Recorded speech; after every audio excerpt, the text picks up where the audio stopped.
Hello. I have a question regarding manifesting the ideal mate. I've been praying, treasure mapping, doing everything I know how to do to manifest that person. It still has not come. Well, give it up.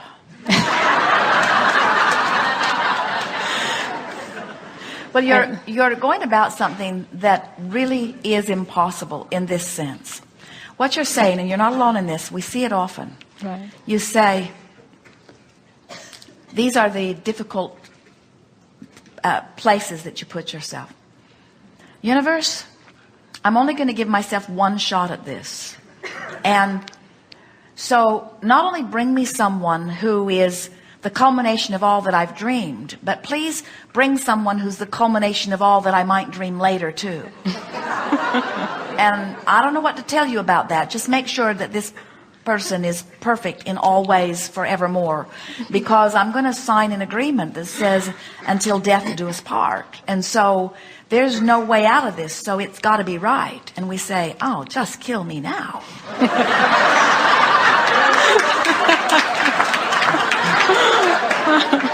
We think the perfect marriage vows would be, I like you pretty good, let's see how it goes. And if you will put yourself in that more free-flowing place. So what you're saying is, universe, I've been really having a wonderful time, and I've come to a place where I now believe I'm wanting to play with another. So bring someone who's ready to play with me as I am, and someone who's flexible enough to keep playing with me as I evolve. But don't ask yourself to pinpoint it. And that's the problem with that treasure mapping, is that it's the treasure mapping. You see, when you say, I want this and this and this and this and this, that's all well and good. You should be able to choose even the smallest of intentions. You get to choose it all. We're not trying to get you to not be picky. We think you should be picky. But the more detail you put on that treasure map, the more you contradict it with your lack of belief. In other words, if you, on your treasure map, you create a treasure that you've never seen anything like, that you've never been anywhere near, you set yourself up in direct contradiction. You say, please bring me this thing that I have no clue how to get. Please bring me this thing that I don't think there's a snowball's chance in hell will ever come to me. Do that, please. And we say, you gotta lighten up. You gotta say, bring me somebody to have dinner with. Bring me someone to have sex with. Bring me someone to go play ball with. Bring me someone to have a good time with. But don't ask for the final once and forever one. Just bring me fun people to play with, and sooner or later I'll find one I want to keep. And the best part is, when I find one I want to keep, the other will be feeling the same way about me. Okay. Thank you. Before you go further, there's another thing we want to say about this treasure mapping process. We think it's wonderful. There are a lot of processes: goal setting, treasure mapping, making intentions, making statements of deliberate intent. In other words, we like it when you focused your mind deliberately. But we want to say to you, you've been asking, and there is a treasure map over there in vibrational escrow that has not left out anything. Not one thing is left out of what you want. And when you're chilling, when you've let it go, which was our first response to you, and you all thought we were kidding, we said, oh, just give it up. We mean it. Give up the struggle. Give up the feeling of responsibility that you have to single-handedly get out there and hone from this universe the perfect mate. Because the universe has already figured out not only who, but where and how and when. And will give you step by step, come this way, come this way, come this way, come this way, come this way, impulses, unless you're fretting over the fact that you can't find it. But when you say, I can't find it, the universe is saying, come this way, and you say, did somebody say something?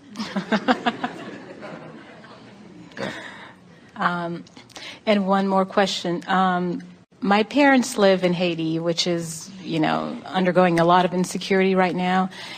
And I've been praying for their security. And I feel very confident that, everything is okay and good. That's not true. No. For this reason. If you knew that, you wouldn't be praying for their safety. Right. You would be praying with appreciation of their well-being. Okay. So that's what I need to do. Pray for, not pray, but being grateful for their security. Well, use a more accurate, use a different word other than pray. We don't mean replace the word pray, but right now, for the sake of helping yourself understand the vibrational nature of your prayers, use other words that describe this effort of asking. In other words, I'm pleading for their well-being. What words could you use other than the word pray? People use the word pray, sometimes meaning I'm praying with appreciation, and sometimes meaning I'm praying with desperation. But what's the emotion behind the prayer? That's what you want to tend to. And so if you began this conversation about them by talking about the disruption in Haiti. And so that is the premise from which you pray. So you've got this picture in your mind of this very devastated, very upheaval, great place of great upheaval, and then from that mindset you're praying, but it's not praying in appreciation, it's praying pleading. Where if you, in your mind's eye, see your parents, you know that they've been there for a long time, they've seen far worse than this at other times. In other words, there is upheaval happening all over the planet. And don't isolate that out as a place that gives you extra reason to feel bad. Look at the things about their life that are working, and look at their longevity, and look at how wise they are, and look at how good they've got their sea legs, and look at how they don't complain about it, and look how when they talk to you, they're not drumming up fear. In other words, if anything, you're the one that drums up the fear, and they're trying to soothe your picture of the fear. And so as you look at them from a place of well-being, and you notice the wonderful well-being that they are living even under these circumstances, you replace that with a different vibration, and now your prayer easily is one of appreciation. Thank you for the well-being that I have activated within myself in response to the way that I see my parents live, you see. There was a family some years ago physicians who had their own small airplane, and they had been studying the science of deliberate creation for a while with us, and so had their young daughter. And as they were coming in for a landing at a very small airport, they received inaccurate wind direction information, and the plane flipped over when they were landing and caught fire. And all of them got out with very minor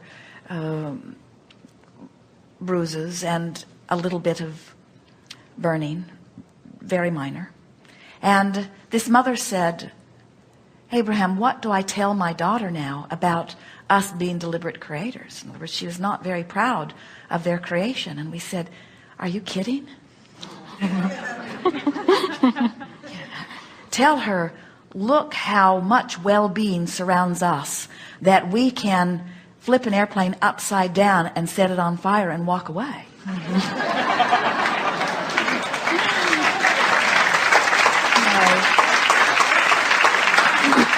Well-being is not about perfect circumstances. Well-being is about how I'm standing within any circumstances, and it's my vibration that brings about my outcome, not the circumstances. So never again use where they are as your basis of worry. It's not valid. Thank you so very much. Thank you.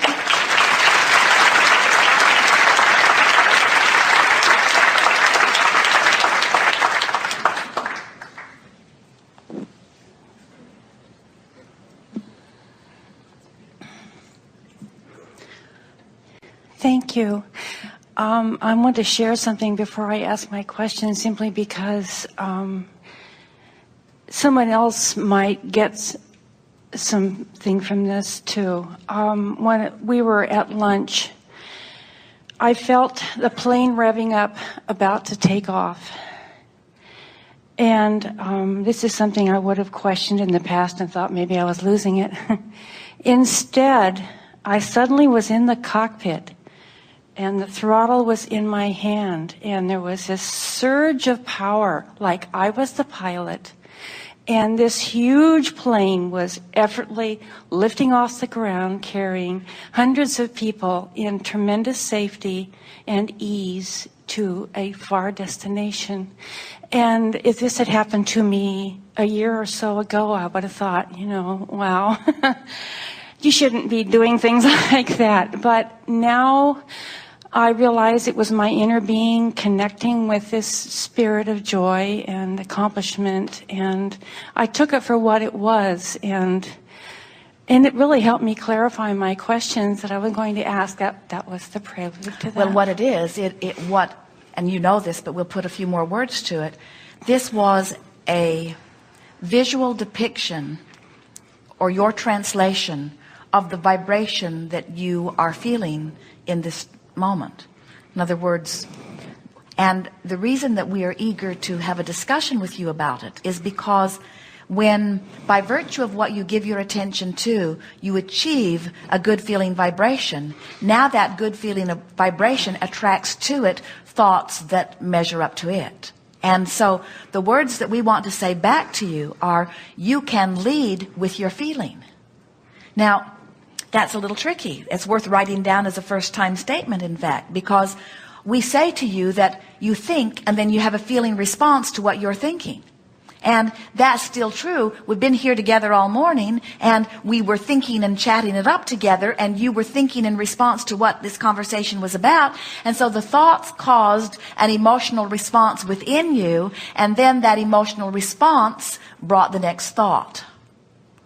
And so this is our way of saying to you, if you will really care about how you feel, and you will tend to the way you feel by choosing thoughts that feel better and better, you're going to keep soaring. And we do not think that it is an accident that this metaphor occurred in the way that it did, because you are powerful, and you are in the driver's seat, and you will carry a lot of people with you, and many will benefit, and there are endless destinations. In other words, this is the vision of one who in the moment feels unlimited. Yes. Then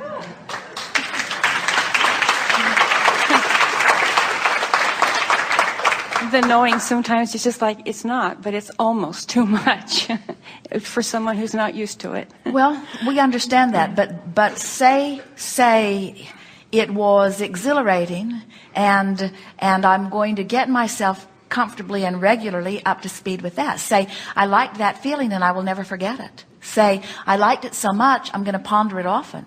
Say, I'm going to repeat it on such a regular basis that I actually become it.